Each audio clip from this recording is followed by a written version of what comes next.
All right, folks, let's go ahead and get started. My name is Venkat Gattamneni, and welcome to this session titled Windows Azure in the Enterprise. In this session, what we'll try and do is cover the first part of the session is basically introducing Windows Azure to you. And the second part of the session is I will take you through a few scenarios for you to get started in the Windows in your enterprises. So that said, this is not really a deep technical session, right? Because we're trying to cover a lot of services in a short period of time.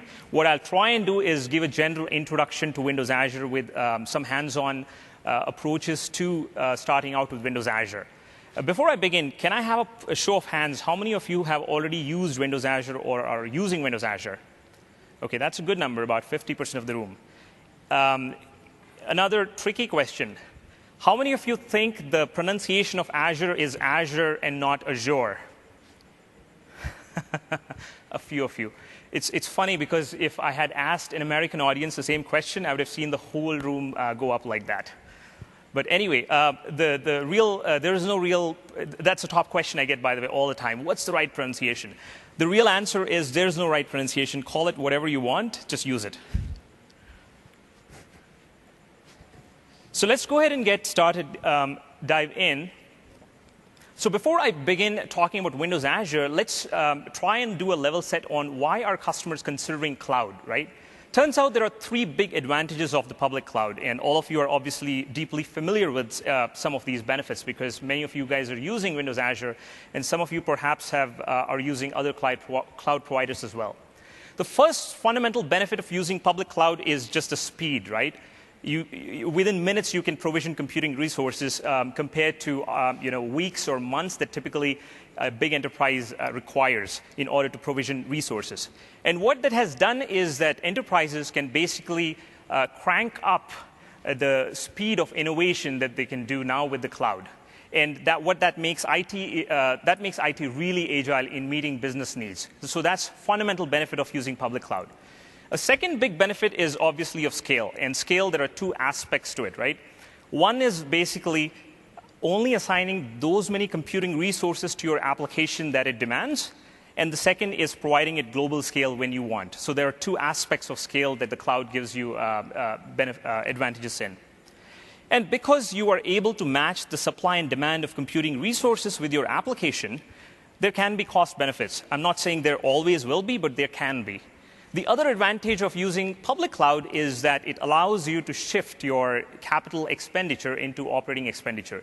And that's a big deal for a lot of enterprises and companies because suddenly it frees up your capital, right? And you can do other things other than investing in hardware and things like that. So those are the general advantages of using public cloud. And it's funnily enough, 2 years ago, if I were to ask customers, the big question that customers usually asked is why cloud? Today, the customers are telling us they know why cloud. They wanted to see how to use the cloud. So the question basically has shifted from why to how in almost 2 years. It's a big change, right? Great. So cloud has all these advantages that brings to it. But obviously, for us IT professionals in enterprises, there are a bunch of challenges that we need to address with public cloud. And as we speak to our customers and we speak to CIOs and IT professionals and decision makers all the time, turns out, all of these challenges can be nicely bucketed into three big buckets. First one is, if you're a big enterprise, you already have a lot of investments in existing IT assets, right? Be it hardware, be it software, and you have IT staff that are managing these assets. So you might have your on-premises data centers, or you might have data centers in third-party hosters.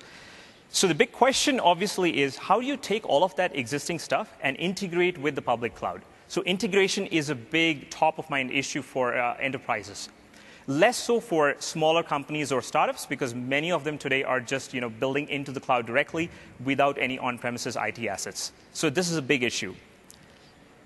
Second big issue is that if you talk to any big enterprise, they're not just using Microsoft software, right? They're using probably a bunch of software and stuff from VMware, probably a database from Oracle.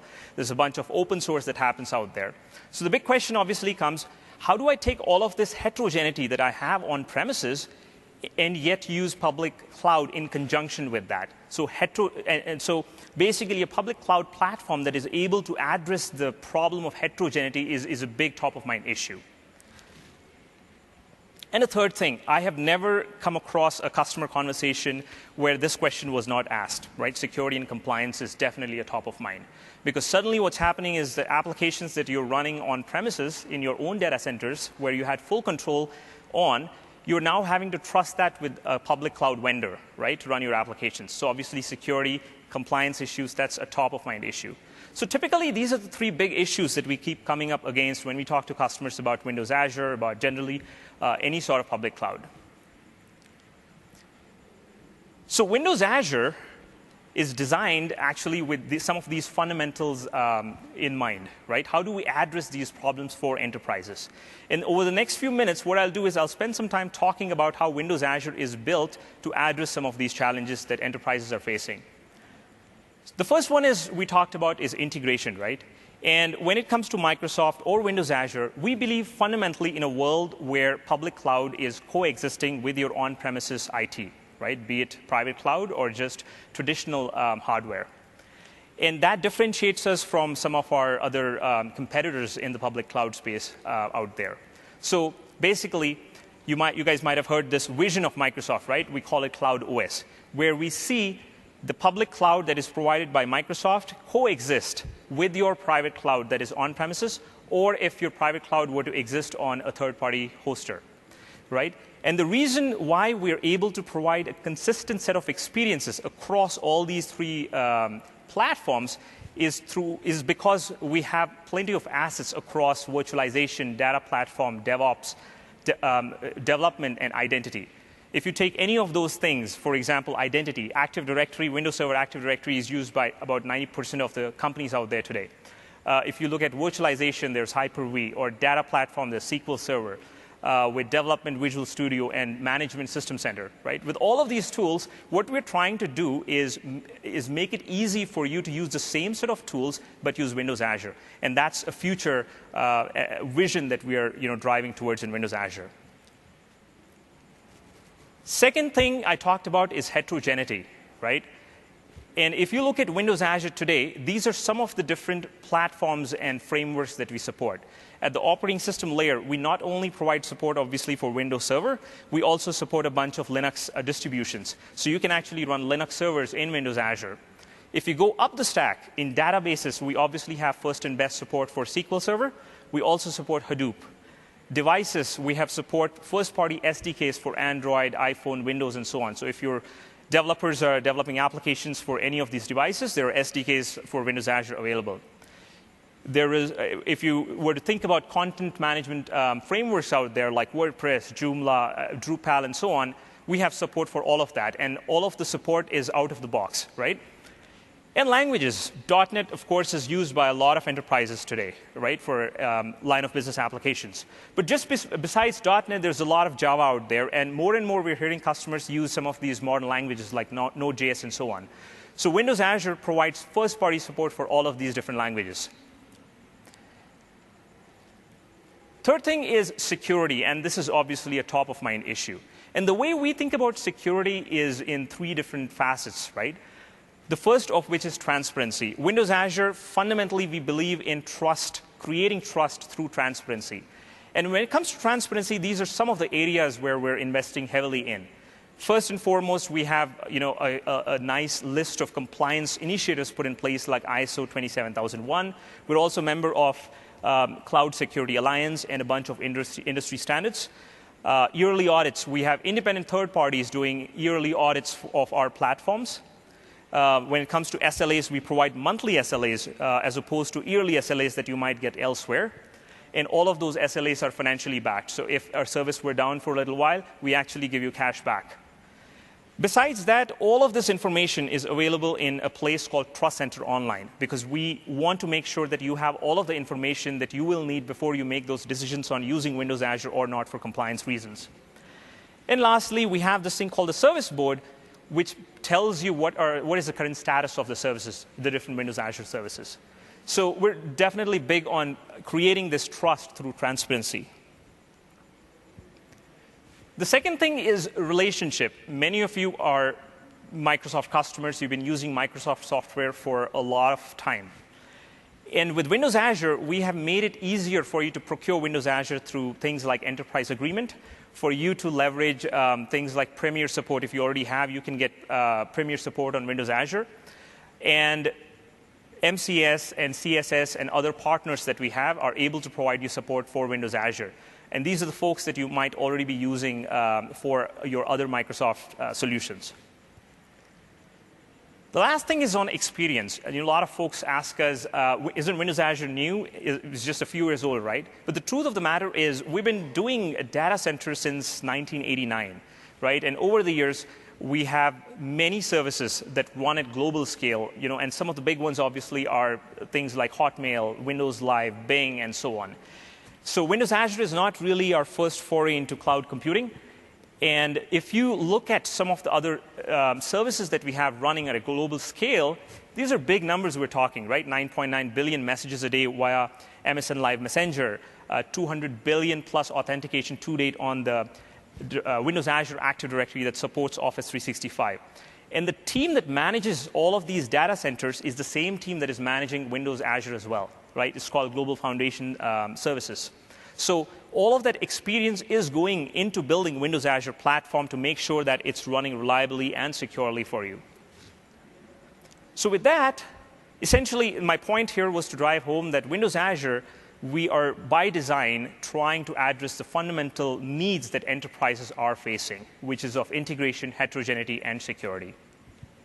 All right, so let's take a little bit of a minute or so to just look at some of the innovation that we're doing in the data centers behind Windows Azure. Microsoft's cloud is comprised of a global... Oops, I'm sorry for that.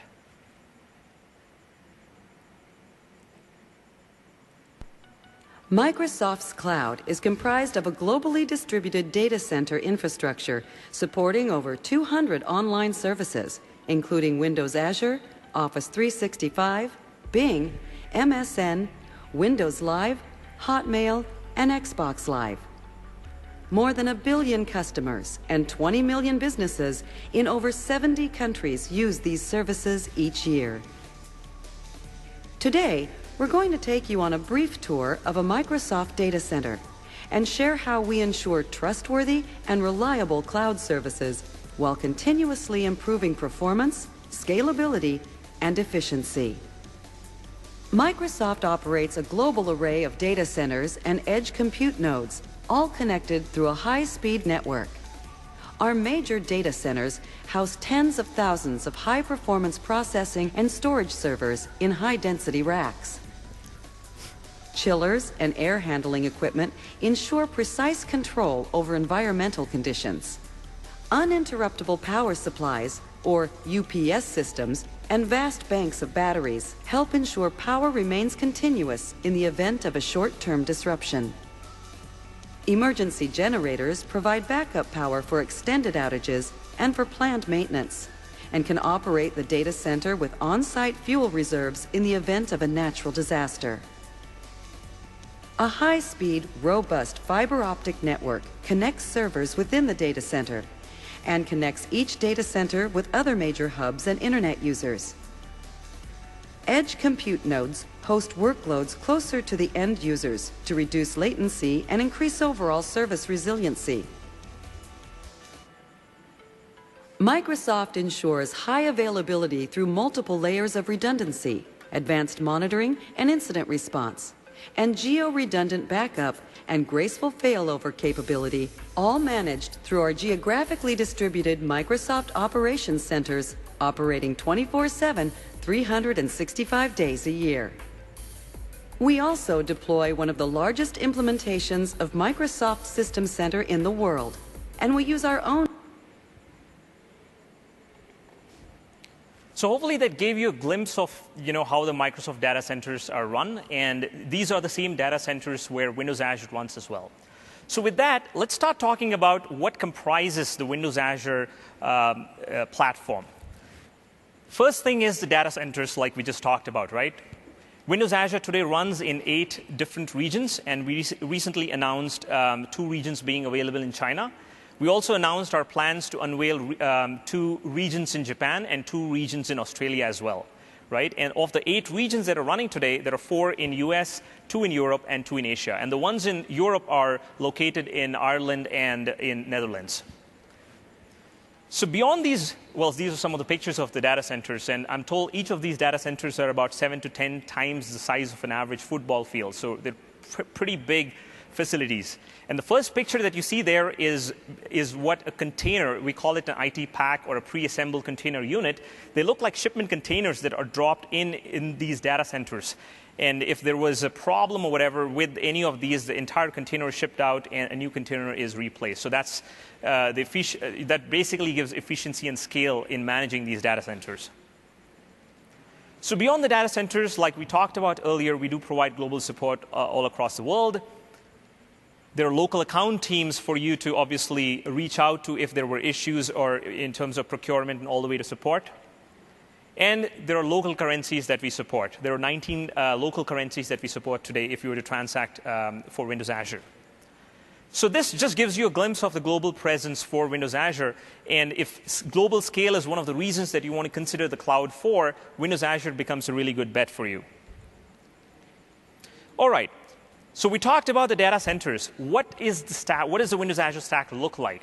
So the easiest way of thinking about Windows Azure is a bunch of services. There are about 24 services that comprise the Windows Azure stack today. And a nice way of thinking about these services is thinking about them like building blocks across these 3 categories. At the bottom, we have what are known as infrastructure services, or the fundamental building blocks to start building your applications. Above that, it's data services. These are the services that give you basically things like storage, database, and so on. Above that, there are a lot of application services that make for easy building of applications on Windows Azure, right? So just a nice way of thinking about the platform. What can you do with Windows Azure now? There are 2 different things you can do. First, you can use some of these services and build applications, right? Fairly straightforward. In this case, we've just taken a few of those building blocks, and you build an application. Windows Azure then can basically take that application, run that application, manage that application, and scale it as necessary. If you're thinking of using Windows Azure in that fashion, you are basically doing what the industry pundits would call PaaS, or platform as a service, right? Essentially, you're responsible for the application, and the platform does the rest for you. Now, there's another way of using Windows Azure, which is basically what the industry pundits call infrastructure as a service, or IaaS. So you can do this by using some of the bottom layer building blocks in the infrastructure services bucket. Essentially, what that allows you to do is mimic some sort of building a data center in the public cloud just the way you would do on premises. So with this, what you can do is spin up virtual machines. You can assign private IP addresses, bring in your own DNS, and optionally connect it back to your on-premises using a VPN. Right? So if you were to use Windows Azure in that fashion, you're basically doing infrastructure as a service. And as a platform, we offer both these options for you. And some customers I've seen have leveraged the fact that we provide both these options to build some really sophisticated application models, where part of the application, perhaps the web tier, is using PaaS. The database tier perhaps is using infrastructure as a service, basically SQL Server running inside of a VM. Right? So it provides you a lot of options to build and craft your applications. And the neat thing about infrastructure as a service is it allows you also to run applications that you're using already on premises, because in on-premises world, it's all infrastructure as services, right? You are running applications inside of a VM, you're managing the VM, and you're responsible for all of the application, from all the way from managing the application to scaling the application. So with that, what I want to do is, show you guys the Windows Azure Management Console. Some of you already are using Windows Azure, so you're, intimately familiar with it. But hopefully the rest of you can actually see what it feels like to manage the Windows Azure console and see some of these services come to life. So let me switch to my computer.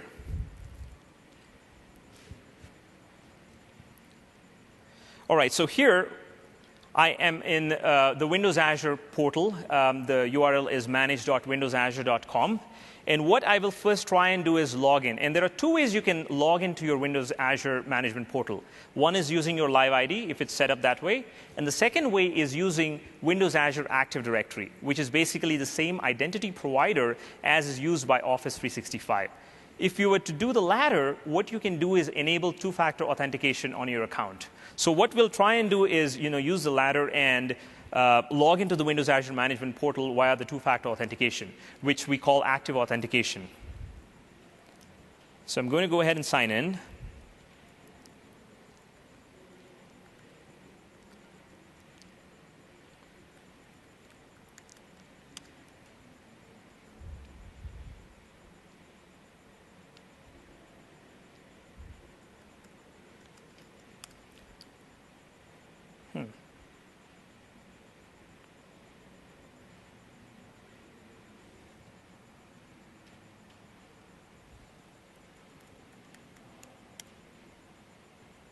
OK, I know the problem. The problem is that I'm trying to use my organizational ID on Live ID site. So I have to click on the organizational account first, and then I log in.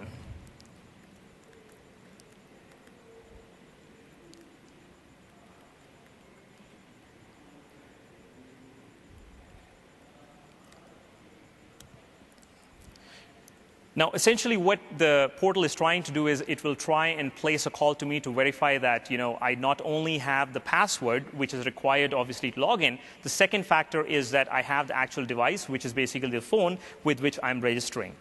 And typically, this takes a few seconds for the call to come in. So I've got the call now.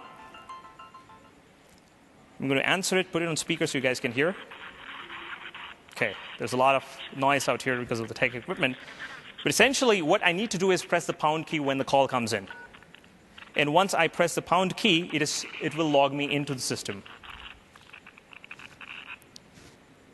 So now, essentially, we're logged into the system using active authentication. It required me to enter my password, and also it gave me a call. Now, there are a couple of other options as well. Instead of using a call, there's an application that you can download from the store and use that app as well if you want that to be the second factor instead of you receiving a call.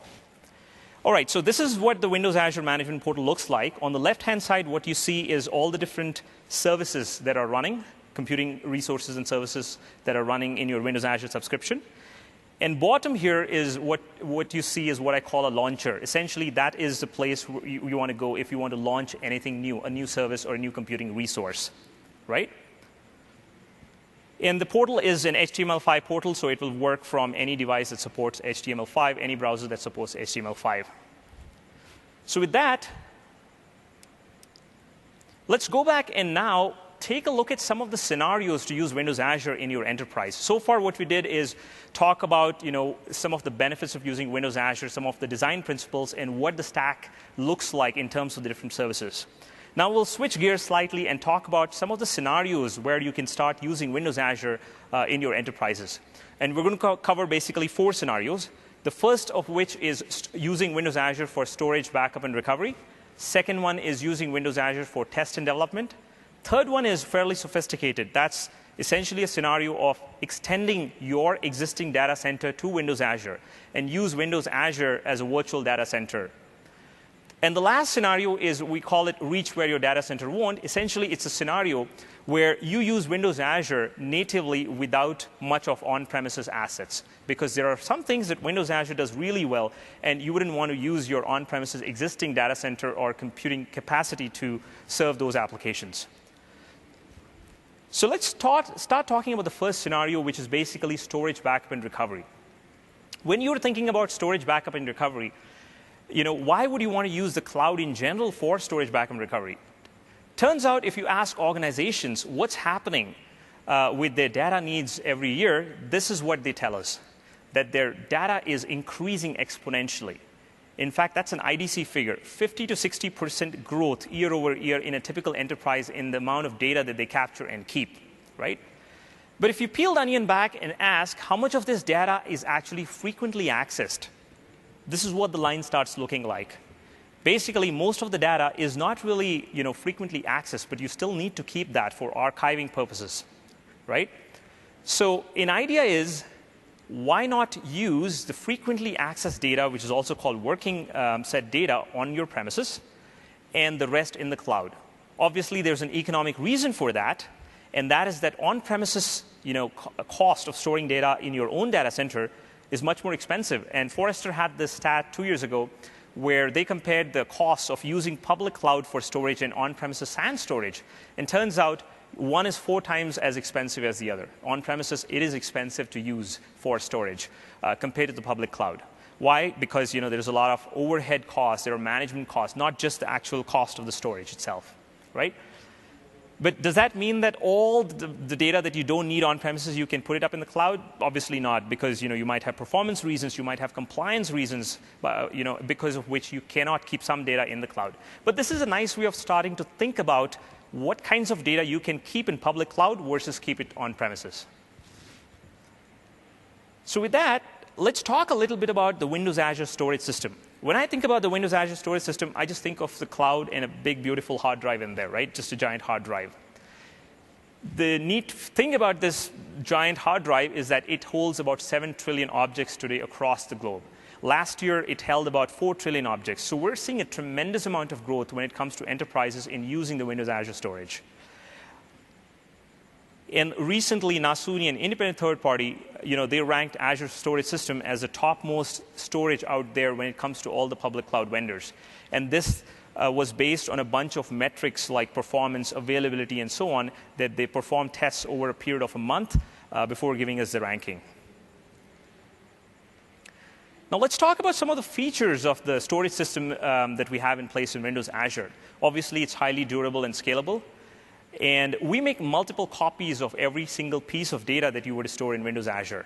So what we do is, if you keep a file or an object or whatever, we make 3 copies of that within a region, right? Basically, that is to make sure that your data is continuously accessible. So if a server or a storage rack were to go down, you still have access to your data. It provides for availability and durability. We also provide financially backed SLAs for the storage system. Today, the SLA is 99.9%. And it's financially backed. And the fundamental storage system that we have in Windows Azure is the same storage system, whether you were to use it to store objects or tables, which is basically structured data, or use drives for the virtual machines. The underlying storage system is the same storage system. So whether it's a drive that's spun up within a VM, that's attached to a VM, or if it's a file, we make 3 copies of that at least within a single region. And we support REST APIs. They're all public, open REST APIs for using the Windows Azure storage system. It's a nice animation. The other neat feature about the Windows Azure storage system is that not only do we keep 3 copies in a region of your choice, we also keep another extra 3 copies in a region that's far away, hundreds of miles away. And the reason for doing that is so that you are protected against regional disasters. And we call this feature geo-replication. So if you are thinking about using Windows Azure storage in scenarios like DR planning for your data and so on, this becomes a very neat feature for you to rely on to use, so that if you were to protect your data against regional disasters, you want to enable this feature called geo-replication. So with that, what I want to do is switch back to my console and show you the workflow of creating a storage account, copying a simple file into the Windows Azure storage system, and show some of the, as we go through the workflow, some of the features where you can select your replication and so on. So let's switch back to the console.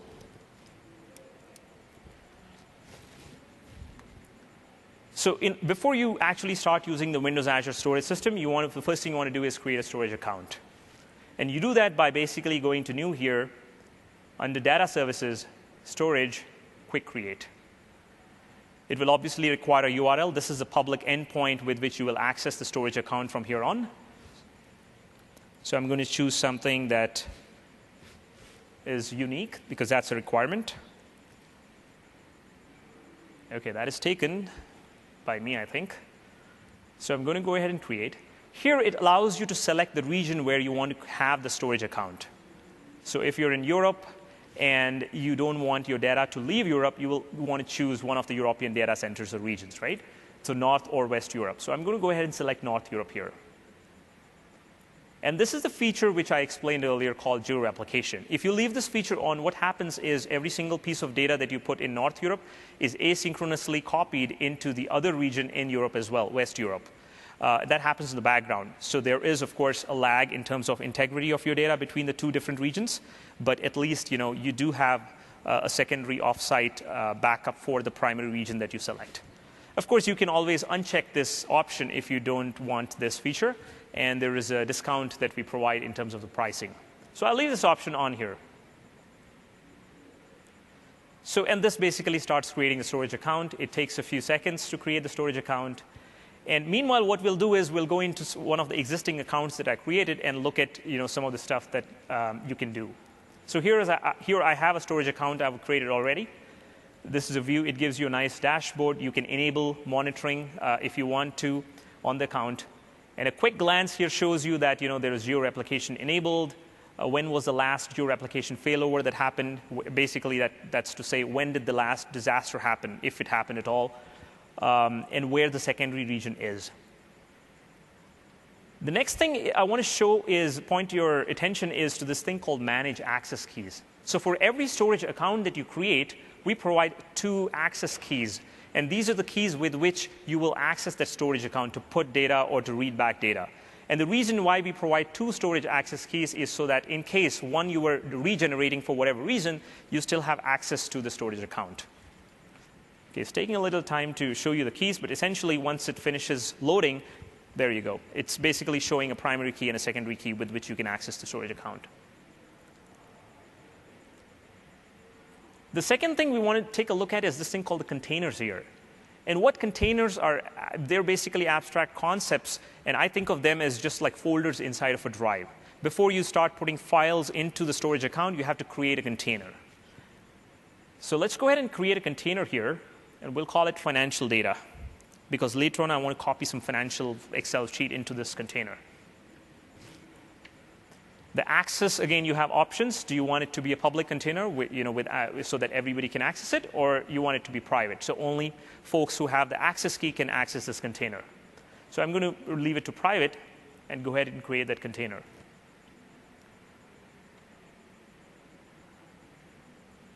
All right, so the container is basically created. The next thing what we'll do is try and copy a file into that container we just created. And in order to do so, I'll use a third-party tool called Cloudberry Explorer. And that is built against the Windows Azure REST APIs to talk to the Windows Azure storage system. I'm using the free version of the tool. You can download online. And here, essentially, there are a couple of steps that you need to do in order to associate the storage account that you created with the tool. So what I've done is I've already associated the Windows Azure storage account with the tool. And if you're curious how to get that done, what you can do is click here. It's a very simple setup where you essentially enter the name of the storage account, and you put the key that, one of the 2 keys that you actually showed just now. And once that is set up, this tool basically can see the storage account that you set up, and you can list all the containers that are inside there. Now, this is a container that we just created in the storage account. I'm going to go in and copy a file over. It's an empty container right now. There we go. So the file is now copied into that container. And if I go and actually see the container here, it will actually list all the different files inside the container. Right? So this is basically a simple way, very simple way of using the Windows Azure storage system without having to write any code whatsoever, right? And what happened, obviously, is 3 copies of that file were made within the region, and asynchronously in the background, another 3 copies will be made of that file in a faraway region. So that file is a really important file because it's backed up like 6 times. OK. So let's switch back and talk about some fairly sophisticated ways of using Windows Azure storage system. What I showed was obviously a very simple way of using Windows Azure storage system, right? So I'll talk about 3 things where you can start using the storage system in enterprises. The first one is called Store Simple. Now, Store Simple is a device that you put on your premises that essentially acts like a SAN-based storage solution. it uses iSCSI to connect to your virtual servers or physical servers, and appears, just like a drive, a iSCSI drive, like in the picture. What it does, however, is that it is automatically tiering data. All the data that you're copying into that device, it is segregating data into stuff that is accessed frequently and data that is not accessed frequently. And the frequently accessed data, it is keeping on premises. It's got SSD as well as hard drives on the device. And the other infrequently accessed data, it is silently backing up to Windows Azure. And when it backs it up to Windows Azure, it does things like encryption, deduplication, and compression, so that your network costs are not high, and the actual storage that you're using in Windows Azure is not that much either, right? So it's a neat way of starting to use the Windows Azure storage for backup and recovery using a device like this.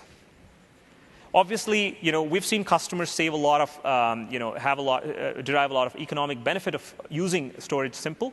And we've seen TCOs go down by as much as 60 to 80% when they replaced existing SAN-based solutions with Store Simple. So this is one way of using Windows Azure storage. Now, second way of using Windows Azure storage is basically to back up your SQL Server databases. Because databases tend to get very big in size, you can use SQL Server SQL Server Management Studio to back up your SQL Server databases into the Windows Azure system. And the other unique benefit of doing that is if your on-premises database server were to go down, because your backups are already up in the cloud, you can now spin up virtual machines in Windows Azure with those backups, and you actually have a database server running up pretty quickly, right? So you can factor that into your DR planning as you think about using Windows Azure for storage and backup. Yet a third way of using Windows Azure storage is through this service called Windows Azure Backup, right, which is in preview right now. What Windows Azure Backup does is it lets you back up files and folders from your Windows Server or entire VMs from your System Center DPM up into Windows Azure. And the way you would do that is I'll show you in a little bit what the workflow of that looks like. But the benefit of using Windows Azure Backup is that it is integrated with System Center DPM and Windows Server. So for things like your folders or files in Windows Server that you want to back up to the cloud, this is a very neat and easy way to set that up. So let's switch back to the console and take you through some of the stuff, some of the steps that you will need in order to start using Windows Azure Backup. Now, the first thing you want to do is actually go to the launcher and create a backup vault. And that option is here in Recovery Services. We'll choose Quick Create here. It'll ask me for name of the backup vault, and I'm going to call it Backup Vault 123. Again, it gives me a choice of regions. The reason why you don't see all the regions here is because it's a preview service. It's only available in 3 regions right now. I'm going to choose West Europe and create the vault.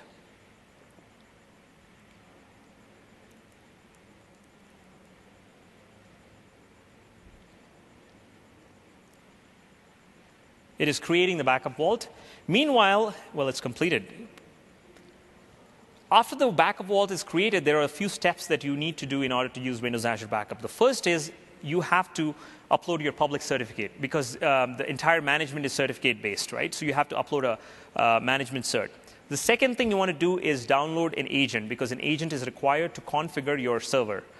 And once that agent is installed, you have to go through a registration process, during which it will ask you for your private key or the PFX file that you will need to configure so as to connect to the server backup.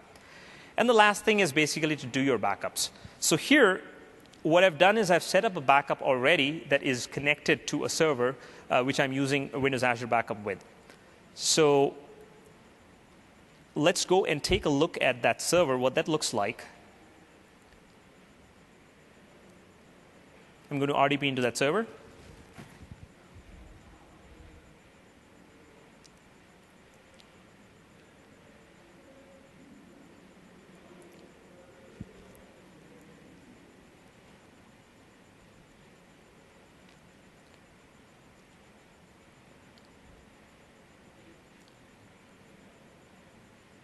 As you can see, the server is actually running in Windows Azure also.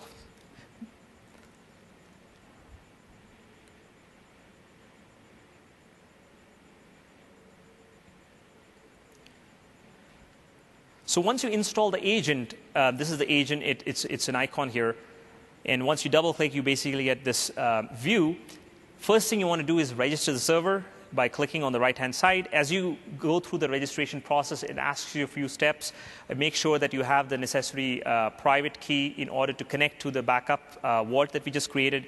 And once all of that is finished, you can then start creating backups, right? And the way you can schedule backups is by clicking the second option here, which essentially is another wizard that it's a fairly common workflow that you're probably already used to if you're using a Windows server. And in this case, what I've done is I've already created a backup. I've scheduled a backup that basically backs up the D drive of the server to Windows Azure.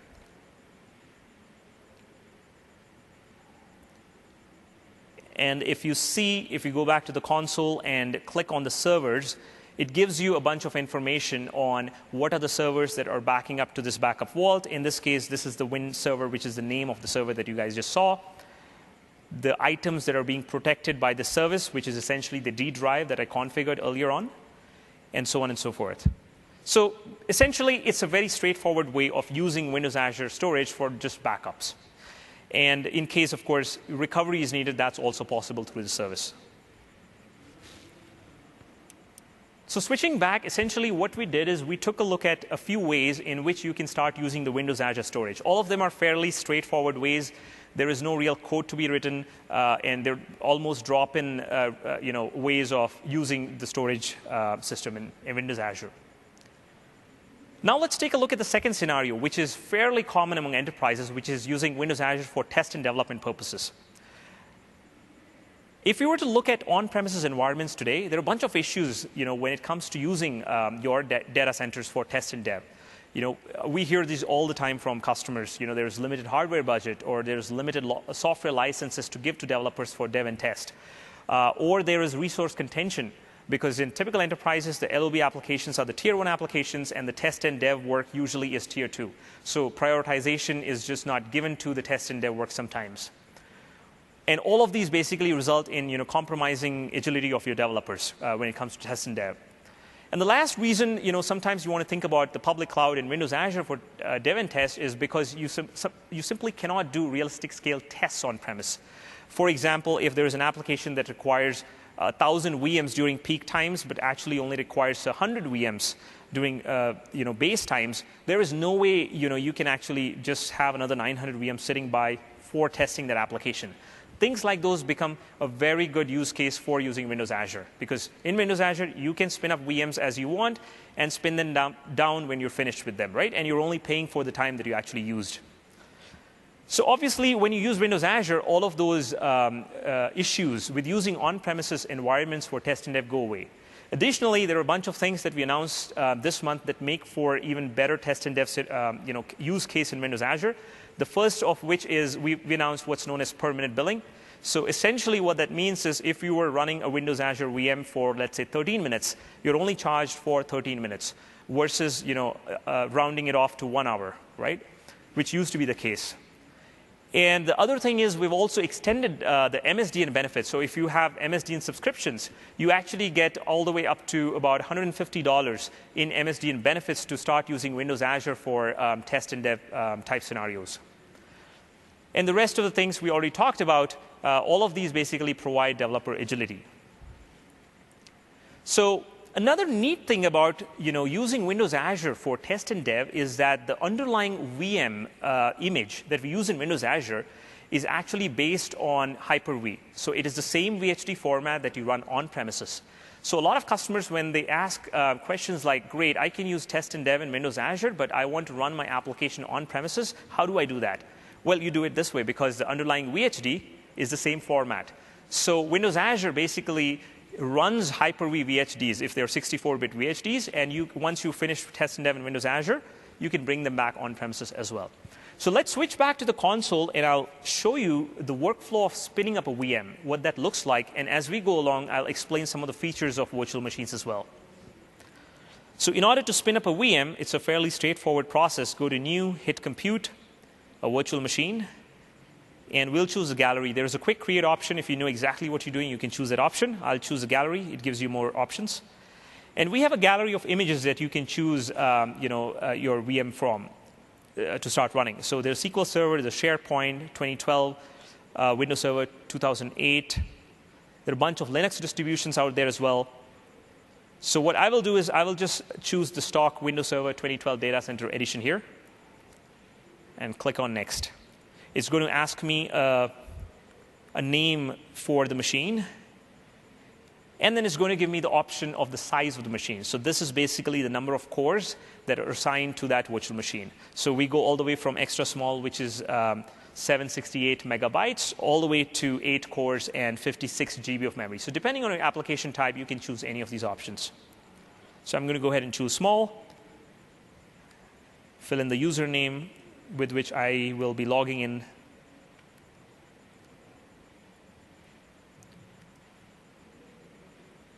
And create next.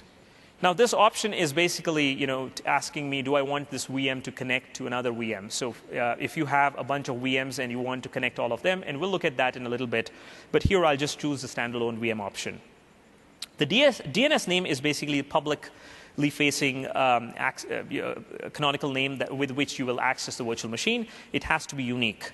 So I'm going to try if this is not taken. Wonderful.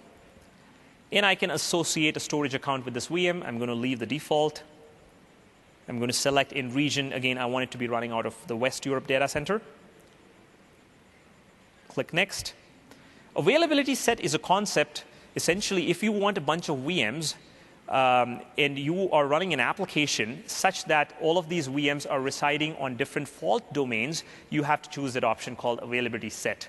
So Windows Azure knows that when machines are placed in an availability set, it will make sure that when things are updating, platform is updating or whatnot, it does not bring all of those servers down together. So it's going to make sure that the other server is still running while one of the server is being patched, right? So that's the concept called availability set. And boom, it's done. So it's going to go ahead and provision. It takes roughly 2 to 5 minutes to provision a VM. And once the VM is actually provisioned, what you can do is just, it's just a VM running up in the cloud. You can RDP into it. It's your basic plain Windows Server VM that you're going to get, right? From that point onwards, you are responsible for patching and managing the actual guest operating system, right? Because you're using now Windows Azure in what's known as infrastructure as a services mode. So we don't actually patch the system and so on and so forth. When the patching that I was talking about earlier is the virtualization layer or the host OS, right? Not the guest OS. Okay, so we'll switch back. And what I wanted to do is just give you an example of a customer who recently used Windows Azure for their test and dev and creating a test and dev environment in Windows Azure. And after they were done, they basically took the entire application and ported it over to a third-party hosting provider. So the customer in this case is Telenor. Many of you guys have obviously heard of them. A big Norwegian company with a lot of business units spread all over. And what they wanted to do was upgrade their SharePoint 2007 to SharePoint 2013. That's a typo there. There's no 2013 yet. And the way they did it was by spinning up a bunch of farms in Windows Azure. So on the left-hand side, what you see is all the different farms that they had in Windows Azure. And within weeks, they were able to finish all the dev and test environment and then shift all of the SharePoint over to the hosting partner. Right? And they did that using PowerShell tooling, obviously. And they were able to basically get all of the benefits that I talked about with test and dev earlier. Improved agility. Imagine if they had to actually do it on premises, right? Some 80 to 100 VMs, provisioning all of them, and then spinning them up, doing dev and test, and then finally moving it to, say, a third-party provider. It would have taken them a lot more time than it actually did. So this is an example where customers were able to see benefits by using Windows Azure for test and dev. Now, the third scenario we're going to talk about is extending your infrastructure. And this is a fairly sophisticated scenario for using Windows Azure. In this scenario, essentially, what you'll be seeing is how to use Windows Azure as almost like a virtual data center running out there. You get a lot more control on your VMs, on your actual network, and so on. And the way you would do that is by using the service called Windows Azure Virtual Network. What that service does, it provides you a logical isolation and control over the actual network itself.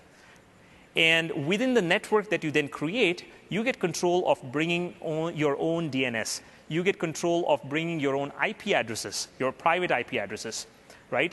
And once you're able to do this, what you can then do is optionally connect it back to on-premises or a different site altogether using a VPN IPsec tunnel.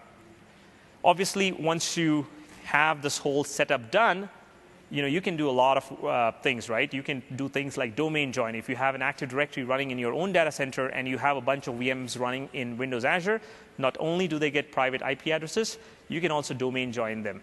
And once you domain join, the possibilities are limitless. You can run, for example, SharePoint up there, which is in the same, which is sharing identity with your on-premises environment and so on.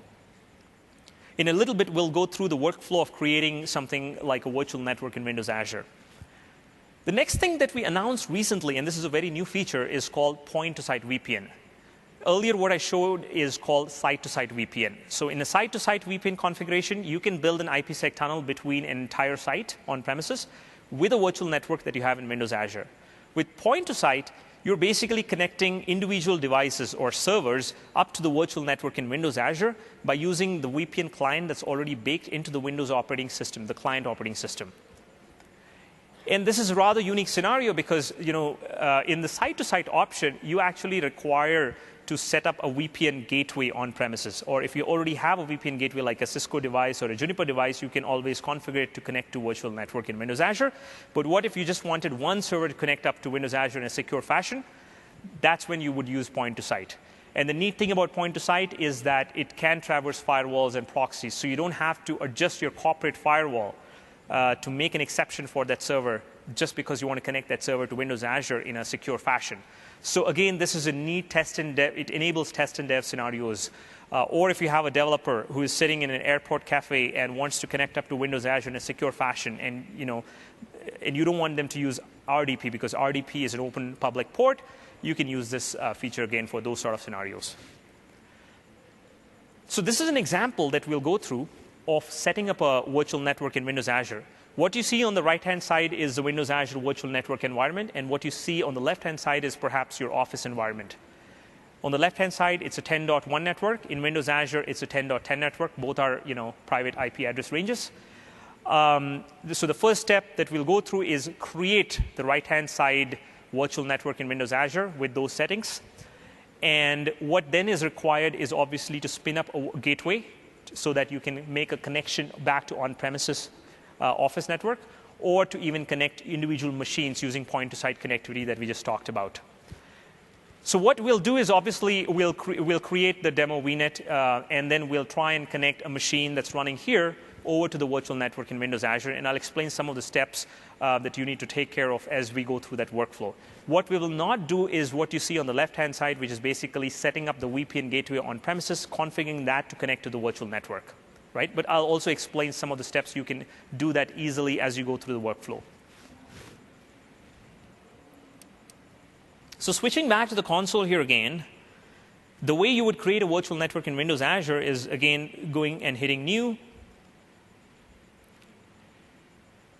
hitting the Networks tab here, and Virtual Network. There are a bunch of ways you can create a virtual network. If you already have an XML file and you want to just import the configuration, you can do so by importing configuration, or you can do other things. But what we'll do is we'll go and do the long approach, which is custom create, because that gives you all of the options required to create a virtual network.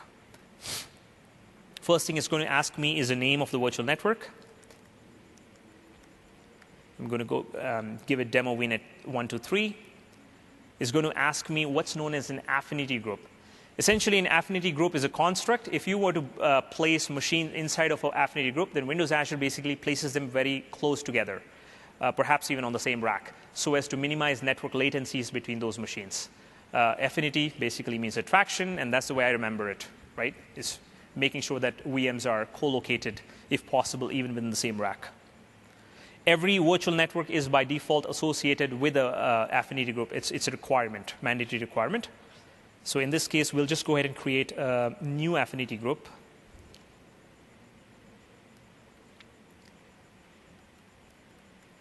I'm going to call it demo VNet. There's a typo in there. So here is the option for, and this is an optional step, by the way. You can bring in your own DNS. If you have a DNS server running on premises, a private DNS server, you can use that in Windows Azure as well. So what I've done is I've pre-created a DNS server, and I'm going to use 10.1.0.4 for this particular VNet that we're going to create in Windows Azure. And if I wanted additional DNS servers, this is the place where I actually configure. And the neat thing, what you can see below is the network preview. As you're going through the wizard and taking, going forward with all the different steps, it actually gives you a nice preview of what your network starts looking like. I'm going to configure it for point-to-site VPN as well as a site-to-site VPN. And my local network, now this is the network that is supposed to be on premises. So in this case, I'm going to just go ahead and choose my office, which is a pre-created local network with the IP address range that I just showed in the slide. And go ahead. On this screen, what it's asking me is the IP address range, and so that the IP addresses can be assigned to the individual machines that are connected to the virtual network through the point-to-site feature. So I'm going to leave it default. It's the 10.0.0.0 range. And later on, you will see that when I have this machine connecting to the Windows Azure Virtual Network, I will be assigned an IP address from this range automatically by Windows Azure Gateway.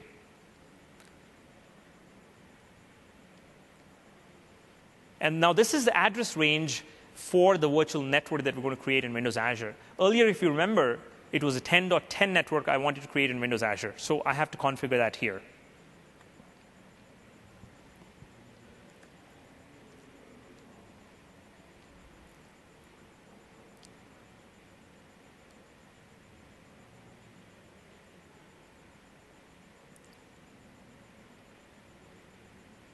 I get to choose how many machines I want. I'm going to choose 16/16 here.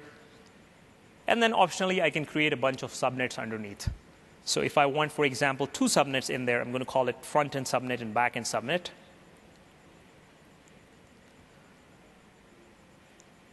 I can splice it the way I'd like. So I'm going to go ahead and choose this. I'm going to call this back-end subnet.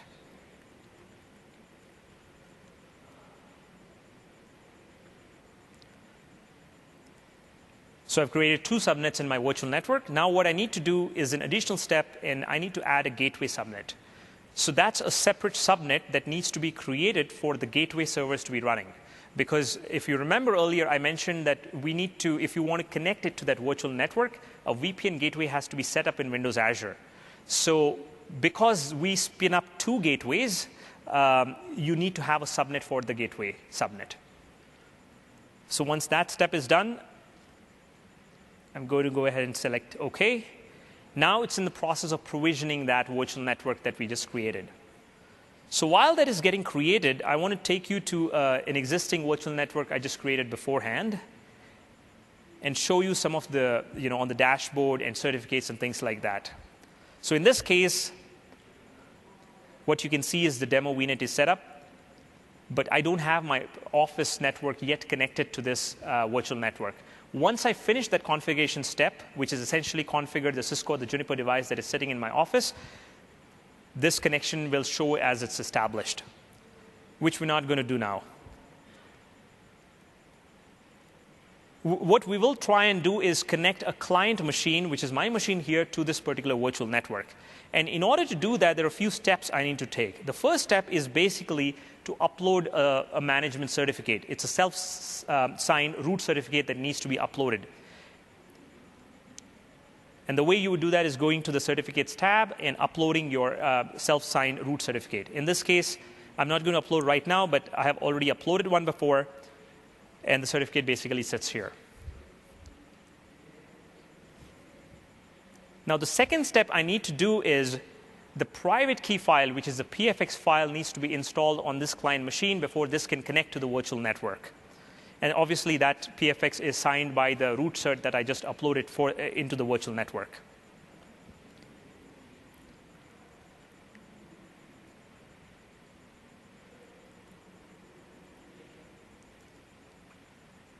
So in this case, I have the PFX. I'm going to import it into the local certificate repository. It's protected by a password.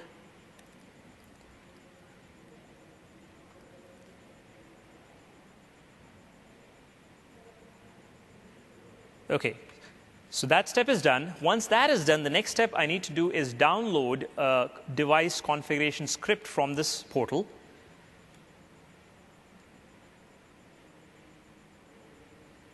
That is in the dashboard of the demo VNet. There are a few options depending on the type of client machine that you connect to. This is a 64-bit machine, so I'm going to download that.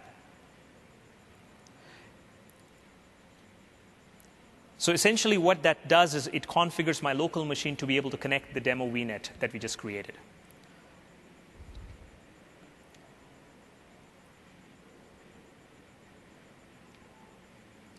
OK, let's go ahead and run that script. Done. Now, if we go and see the network options here, what you see is an additional option called demo VNet, right? And that got created as we just ran that script that you just saw. Let's go ahead and connect to that demo VNet now.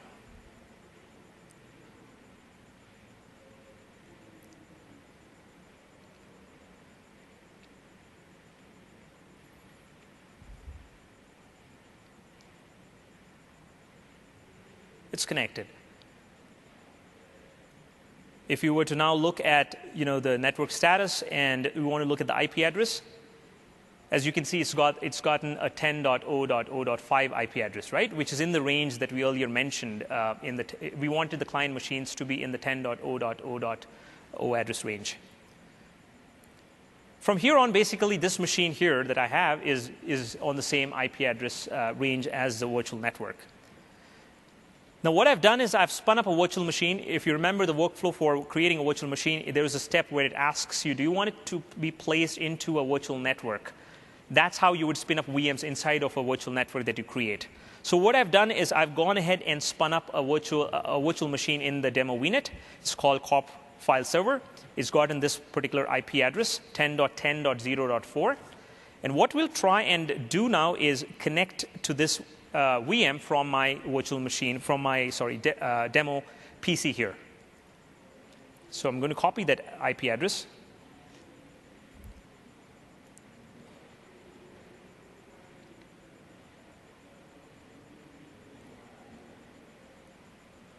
And try and access a folder in that particular server.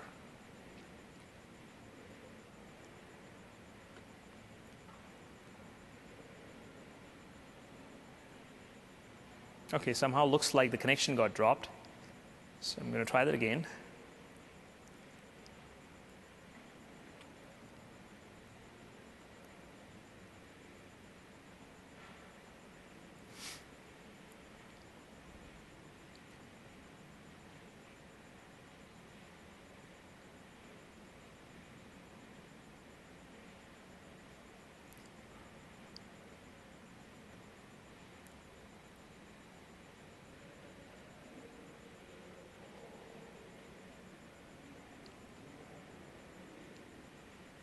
OK, that is supposed to work anyways. But you get the picture. What we're trying to do is access a VM that's running inside of the virtual network from my machine.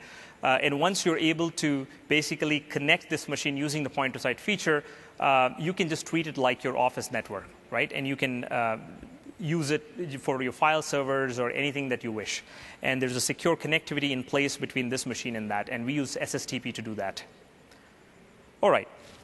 So let's switch back and talk about the last scenario.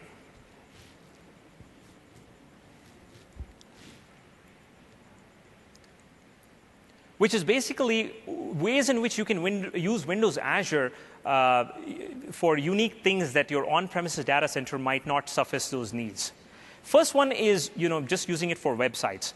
A lot of customers usually ask us, if you want to, for example, spin up your marketing site, right, or a marketing campaign, one way of doing it is basically on your premises using a bunch of VMs or machines, setting up your IIS and so on and so forth. With Windows Azure, what we've done is we've made that very, very easy. if you have, let's say, a WordPress site or a Joomla site or whatever, we have a gallery of images that you can just choose and spin up websites very, very quickly. And once that website is set up, you can also use this service called Traffic Manager. What Traffic Manager does is it basically provides for high performance or high availability of a website. So if you have websites running in Europe as well as in Asia, if your customers are going to the website from Asia, they get served out of the Asian data center versus the European data center. So that makes for things like marketing campaigns or corporate websites very easy to actually get set up and done. So let's go back to the console, and I'll show you a couple of features in the websites menu to see how you can actually scale your website once you have that set up and going. So I'm going to go ahead and cancel this.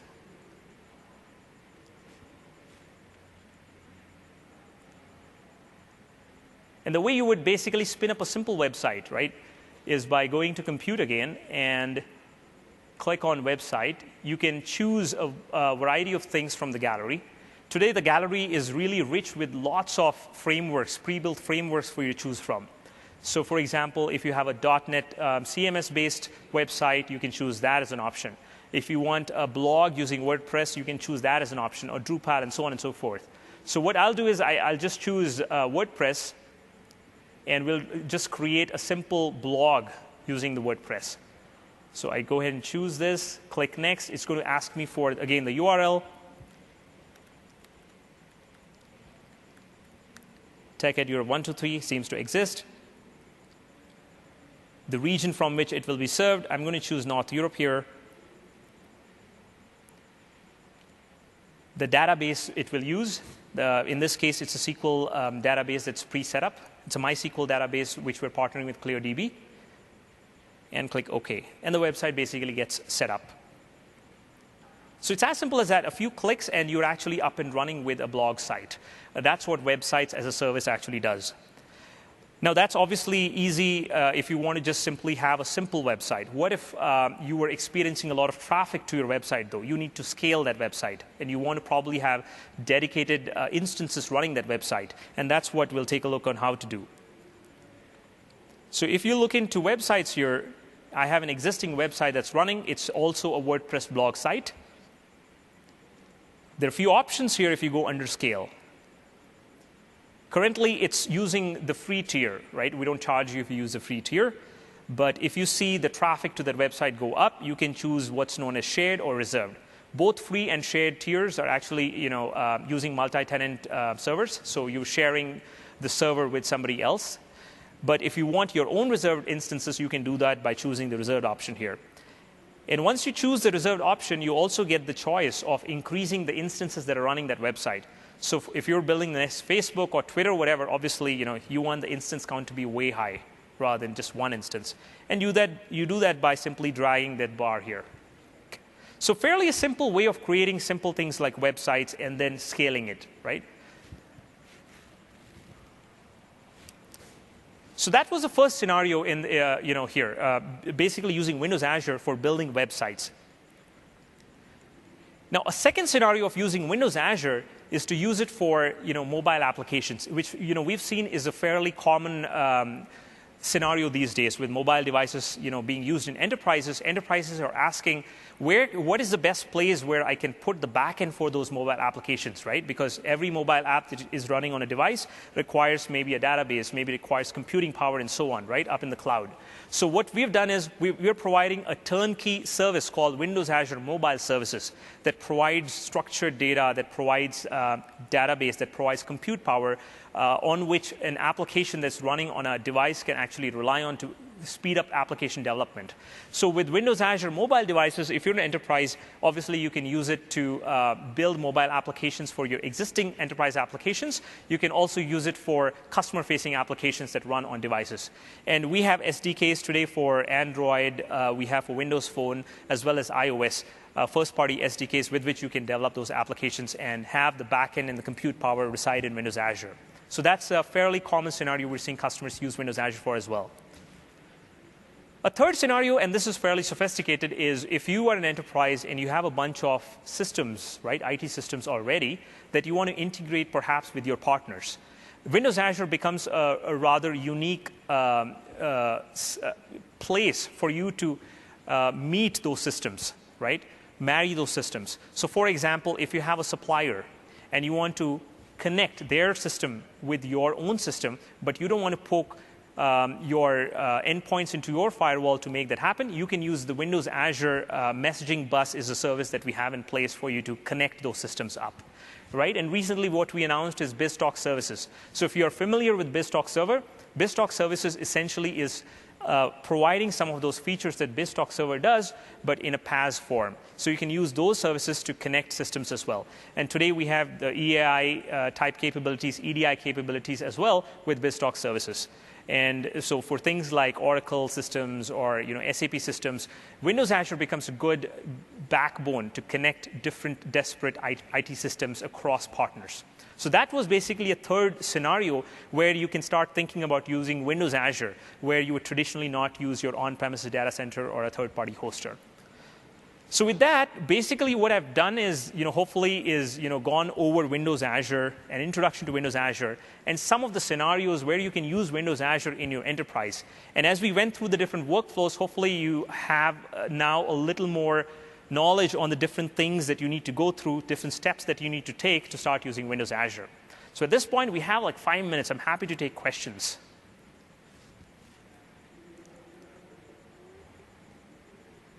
Other than the pronunciation of Windows Azure. Yes, sir. Sorry, I cannot hear you. Are there mics or no mics? Okay.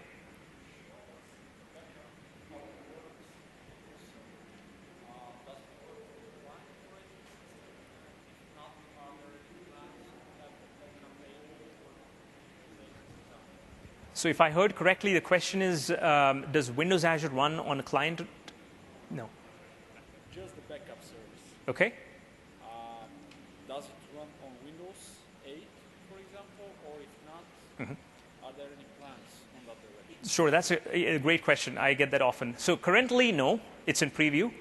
Currently, it's only on Windows Server 2012, I think 2008 R2. And some of the flavors of the server as well, but it's not yet built for a client yet. Yeah, but yeah, we hear that, and yeah, that's definitely something to look forward to. Any other questions?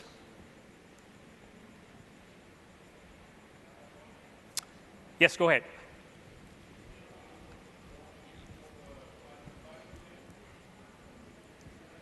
Say that again.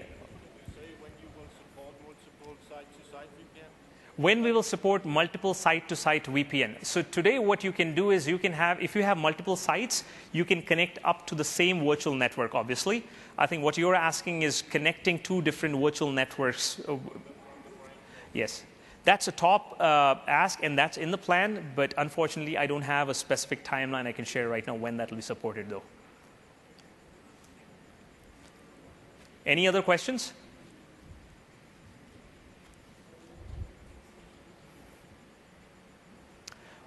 All right, if not, I'll go ahead and wrap. If you have further questions, feel free to come over here, or I'll be at the booth, obviously, today and tomorrow as well some of my colleagues also. So feel free to come and drop by. I hope this session was useful, and if you have further questions, you can always look me up online and also drop me emails as well. Thank you for attending.